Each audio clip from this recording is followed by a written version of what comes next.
நிலவின் ஒளியை பிடித்து பிடித்து பாலில் நனைத்து கன்னங்கள் செய்து விட்டான்.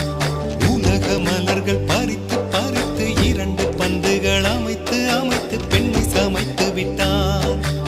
அழகு என்பது ஆண்பாலா பெண்பாலா என்பதில் எனக்கு சந்தேகம் தீர்ந்தது. அழகு என்பது நிச்சயம் பெண்பாலடா. கவிதை என்பது மொழியின் வடிவம் என்றொரு கருத்தும் இன்று உடைந்தது. கவிதை என்பது கன்னி வடிவமடா. மின்னலை பிடித்து